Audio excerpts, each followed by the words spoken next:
కార్మిక కర్షక భారతి వ్యూవర్స్ అందరికీ నమస్కారాలు, స్వాగతం సుస్వాగతం. ఏది ఏమైనా ఇవాళ మన తెలంగాణ రావడానికి ముఖ్య కారకులైనటువంటి బీఆర్ఎస్ పార్టీ కేసీఆర్ గారు వారి యొక్క చావోరేవో తేల్చేసి తెలంగాణ రావడమా చావడమా అనేటువంటి ఒక నినాదంతో బయటకు వచ్చేసి కార్మికులను, కర్షకులను, రైతులను, మేధావులను, మహిళలను, యువకులను అందరినీ రోడ్డెక్కిచ్చేసి అలుపెరగని పోరాటం చేసి తెలంగాణ సాధించాక 10 సంవత్సరాలు ఈ తెలంగాణలో అనేక కార్యక్రమాలు చేసేసి పవర్ సప్లై కానివ్వండి, వాటర్ సప్లై కానివ్వండి, రోడ్లే కానివ్వండి, తదితర అనేక విషయాల్లో 100% పూర్తి చేయకపోయినా తన యొక్క పాలనలో ప్రజలు సుఖ సంతోషాలతో ఉన్నారనడానికి గ్రామాలకు వెళ్తే రైతుల్లో అనేక చర్చల ద్వారా రైతులు చెప్పుకున్నటువంటి మాటల్ని మనం ఒక్కసారి నెమరు వేసుకోవాల్సినటువంటి అవసరం ఉంది.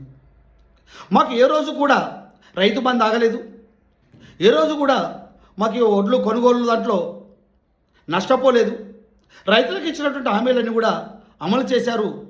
అనేటువంటి రైతుల్లో వచ్చినటువంటి మాట. యువతలో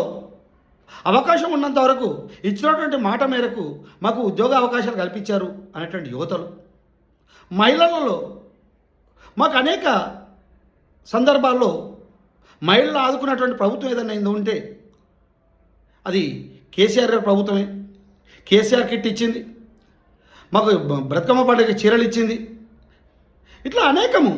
పథకాలు ఏవైనా ప్రవేశపెడితే అది ఇచ్చిందంటే ఒక బీఆర్ఎస్ ప్రభుత్వం ఒకటే, అది కేసీఆర్ లాంటి వాళ్ళు ఒకటి తప్ప మాకు ఈ ప్రభుత్వంలో, ఈ యొక్క రేవంత్ రెడ్డి ప్రభుత్వంలో మాకు ఏవి చేరలేదు, మాకు అందలేదు అనేటువంటి భావన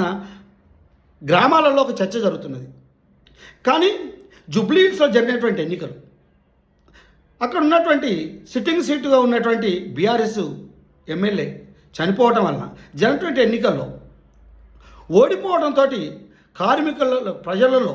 కార్యకర్తల్లో నిరాశ నిస్పృహత వస్తుంది. ఇక బీఆర్ఎస్ అయిపోయింది, బీఆర్ఎస్ ఇక నామరూపాలు లేకుండా పోయిందని ప్రజల్లో ఒక నానుడు వస్తుంది అని చెప్పినటువంటి మిగతా బీజేపీ కానివ్వండి, ఇటు కాంగ్రెస్ కానివ్వండి, మిగతా పార్టీలలో ఒక పెద్ద చర్చ జరిగింది. కానీ దానికి విరుద్ధంగా ఇవాళ గ్రామాలలో రేపు స్థానిక సంస్థల ఎన్నికల్లో పట్టు సాధించడం కోసం బరిగీసి కొట్లాడదాం, గీతగీసి కొట్లాడదాం అని కేటీఆర్ ఇచ్చేటువంటి పిలుపుకి గ్రామాన ప్రజలందరూ, కార్యకర్తలందరూ కూడా ఎదురు చూస్తున్నటువంటి గ్రామ పంచాయతీ ఎన్నికల్లో మా గెలుపు తప్పదు, ఈ యొక్క కాంగ్రెస్ పార్టీకి కరుణగాసి వార్త పెడతామని చెప్పేటువంటి పరిస్థితి రాబోతుందని చెప్తున్నటువంటి యొక్క స్థానిక నాయకత్వం, ఎమ్మెల్యేలు అనేక మంది కూడా ఈ బీఆర్ఎస్ పార్టీలో దృఢనమ్మకంతో పనిచేస్తున్నటువంటి పరిస్థితి. ఇవాళ ఏదేమైనా కేసీఆర్ ఫామ్ హౌస్లో ఉన్నా, కేసీఆర్ ఇంట్లో నుంచి బయటికి రాకపోయినా, కేటీఆర్, హరీష్ రావులు, మరొక కేసీఆర్ వీరిద్దరు కేసీఆర్ లాగా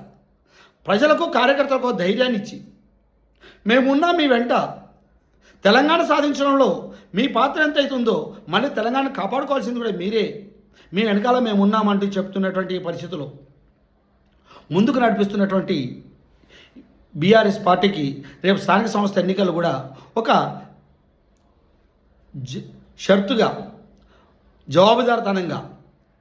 జీవనమాన సమస్యగా ఈ స్థానిక సంస్థ ఎన్నికలు కూడా రాబోతున్నాయి అనేది కూడా ఇవాళ తన యొక్క ప్రయాణంలో మనం చూస్తున్నాం. రేపు 29వ తారీఖు నాడు ఏదైతే ఈ తెలంగాణ సాధన కోసం కేసీఆర్ గారు చావోరేవో తేల్చుకోవడం కోసం, నేను చావడమా తెలంగాణ రావడమా అని దీక్ష పట్టిన రోజున, ఆ రోజున ఉన్నటువంటి 29వ తారీఖు నాడు జరగబోయేటువంటి దీక్ష ఏదైతే ఉందో ఆ దీక్షా దినాన్ని చాలా పెద్ద ఎత్తున, చాలా గొప్పగా మండల స్థాయి వరకు కూడా దీన్ని జరిపి ఒక్కసారి తెలంగాణలో బీఆర్ఎస్ను మళ్ళీ ఉవ్వెత్తున లేపాలి అనేటువంటి ఆలోచనతోటి కేటీఆర్ గారు, ఇటు హరీష్ రావు గారు వేసేటువంటి వ్యూహంలో వారు ఎంతవరకు సక్సెస్ అవ్వబోతుందో, ఏం జరగబోతున్నది అనేది కూడా మన కాలం నిర్ణయించుద్ది. ఏదేమైనా కవిత తను చేసినటువంటి తప్పును, కుటుంబ పాలన ఏదైతే ఇవాళ బీజేపీ వాళ్ళు, కాంగ్రెస్ వాళ్ళు బీఆర్ఎస్ మీద దుమ్మెత్తిపోస్తున్నటువంటి పరిస్థితుల్లో కవిత అదేవిధంగా ఇది కుటుంబ పాలన అనేటువంటి బయటకు వచ్చేసి హరీష్ రావు మీద కేటీఆర్ మీద, సంతోష్ మీద అనేక మాటలు, అనేక విషయాల్ని వారి మీద చెప్పడంతో ప్రజల్లో నిజంగా కవిత పలసనైపోతుందా, బీఆర్ఎస్ పార్టీ పలసనైపోతుందా, అది కాలం నిర్ణయించింది, ప్రజలు ఆలోచిస్తారు. ఏదేమైనా వాళ్ళు చెప్పినట్టుగా ఇది కుటుంబ పాలన అని చెప్పడానికి ఈ కుటుంబంలో జరిగినటువంటి ఈ పరిస్థితులు బయట రావడానికి ఈమె అని చెప్పుకోవచ్చు. ఇవాళ కుటుంబ పాలనతో ఉన్నటువంటి ఏ పార్టీలు కూడా బతికి బట్టగట్టవు అనే దానికి ఉదాహరణ ఇవాళ మనం ఆంధ్రప్రదేశ్లో రాజశేఖర రెడ్డి కుటుంబం చూసాం, తెలంగాణలో కేసీఆర్ కుటుంబాన్ని చూసాం, అదేవిధంగా బీహార్లో లాలూ ప్రసాద్ యాదవ్ కుటుంబాన్ని చూసాం. ఈ మూడు కుటుంబాల్లో కూడా ముగ్గురు ఆడపడుచులే బయటకు వచ్చేసి ఆ కుటుంబానికి సంబంధించినటువంటి విషయాలను బయట పెట్టడం అంటే నిజంగా ఈ కుటుంబ పాలన ఉంటే ఈ దేశానికి, ఈ రాష్ట్రానికి, ప్రజలకు ఎంత నష్టం జరుగుద్ది అనేటువంటిది ఇదొక ఉదాహరణ కూడా మనం అనుకోవచ్చు. ఏదేమైనా వాస్తవాలను గ్రహించేసి ప్రజలు రాబోయే రోజుల్లో ఒక మంచి పార్టీలను, మంచి రాజకీయ నాయకులను, నీతి నిజాయితీ నిబద్ధత కలిగినటువంటి వాళ్ళని ఎన్నుకోవాల్సినటువంటి అవసరం ఉందనేది కూడా ఇవాళ గ్రామాల్లో చర్చ జరుగుతున్నది. ఏదేమైనా రేపు స్థానిక సంస్థ ఎన్నికల్లో జరగబోయేదంటే ఎన్నికల్లో ఇటు బీఆర్ఎస్ కాంగ్రెస్ మధ్యన పోటాపోటీగా నువ్వా నేనా అనే పద్ధతిలో ఎన్నికలు జరగబోతున్నాయి. ఏదేమైనా ఒక రవ్వంత ప్రస్తుతానికి బీఆర్ఎస్ పార్టీకే ఎక్కువ అవకాశం తెలంగాణ ప్రాంతంలో స్థానిక సంస్థ ఎన్నికల్లో గెలవడానికి అవకాశం ఉంది. ఏదైనా కాంగ్రెస్ పార్టీ మీద కాంగ్రెస్ ఇచ్చినట్టు హామీలు నెరవేర్చడంలో విఫలమైనందున దాని మీద ఉన్నటువంటి చెడు ప్రభావాన్ని ఈ యొక్క స్థానిక సంస్థ ఎన్నికల్లో ప్రత్యేకంగా మహిళలు, రైతులు ఇవాళ చూపించబోతున్నారని కూడా వారి యొక్క నమ్మకం. అనేక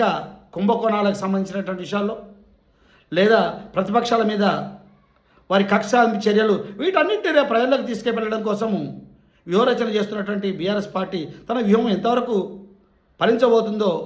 రాబోయే స్థానిక సంస్థ ఎన్నికల్లో మనం చూడబోతున్నామనేది తెలుపుతూ ఈ యొక్క